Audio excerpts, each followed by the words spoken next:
Did you know that within the vast machinery of the Third Reich, a machine filled with fanatics, psychopaths, and opportunists, there was one figure who stood out, not for his noise, but for his lethal silence. A man whom even Adolf Hitler, in a rare mix of fear and admiration, called the man with the iron heart. He was a high-ranking general. He was a gifted concert violinist. He was a combat pilot. And he was the chief architect of one of the most grotesque crimes humanity has ever witnessed. His SS colleagues called him the Blonde Beast. The people he ruled called him by a simpler name, one whispered in terror: the Butcher of Prague.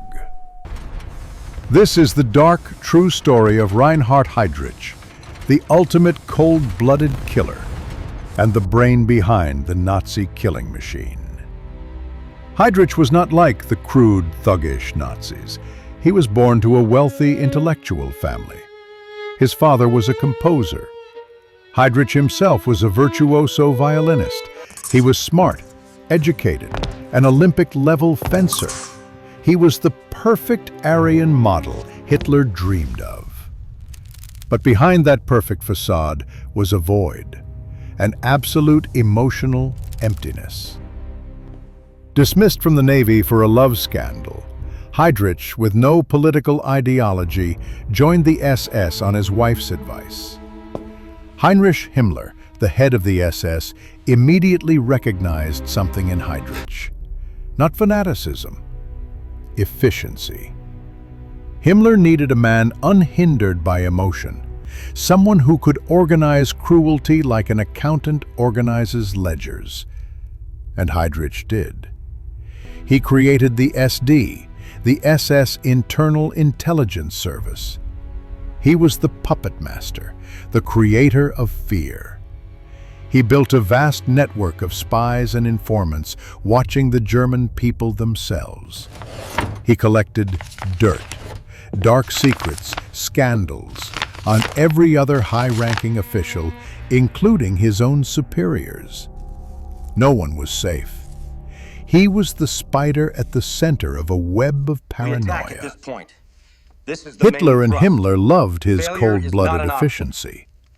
In 1941, Heydrich was promoted. He was sent to Czechoslovakia to become the Reich protector of Bohemia and Moravia. The ancient, beautiful city of Prague was about to taste hell. His mission? Germanize the Czechs, crush all resistance. He arrived in Prague, and the nickname the Butcher was born. Heydrich implemented a brutal policy he called the stick and the carrot. The stick was terror. In his first few days, he had hundreds of Czech intellectuals, professors, and generals arrested and executed. He outlawed their culture. But the carrot was the most sinister part. He raised salaries, increased food rations for factory workers, the ones building weapons for the German war machine. He gave them vacations, provided new shoes. He bribed them. He turned them into silent accomplices in the oppression of their own people. He didn't just want to kill them. He wanted to destroy their soul. Prague fell quiet, a deathly quiet. But Heydrich's real work, the thing that makes him a centerpiece of dark history, took place not in the streets, but in a luxury villa in a Berlin suburb. January 20th, 1942, the Wannsee Conference. This was the darkest moment. There were no gunshots, no screams. Just 15 high-ranking SS officials sitting around a long table, sipping cognac and smoking cigars. And chairing the meeting was Reinhard Heydrich. The purpose of the meeting, which lasted only 90 minutes, the final solution to the Jewish question. This was not a debate about morality.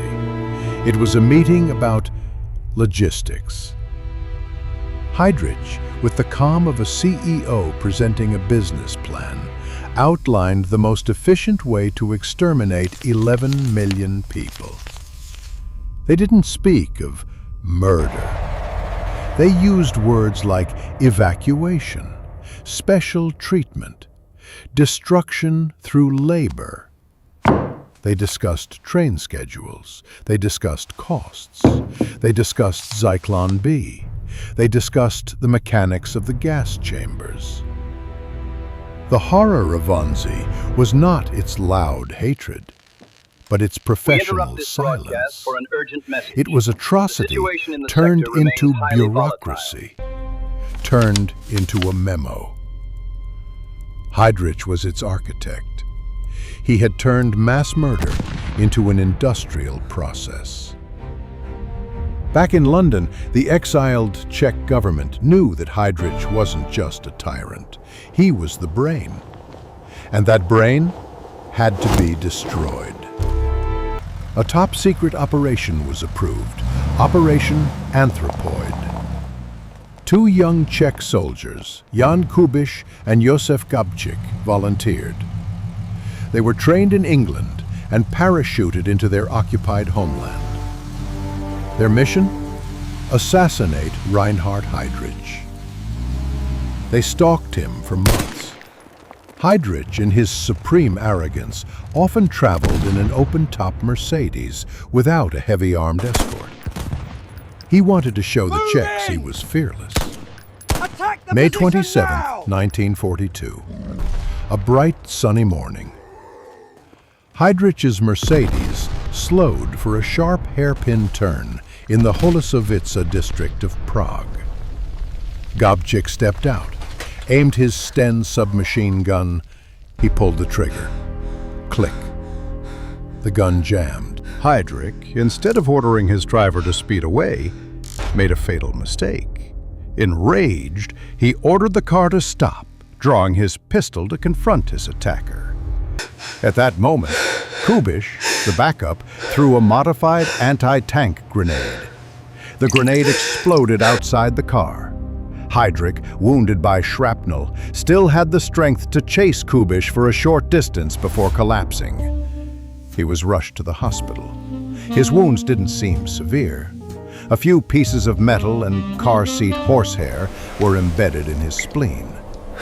Himmler sent his best doctors. But this is where the mystery begins. Heydrich didn't die from his wounds. He died from infection. A raging, uncontrollable sepsis set in.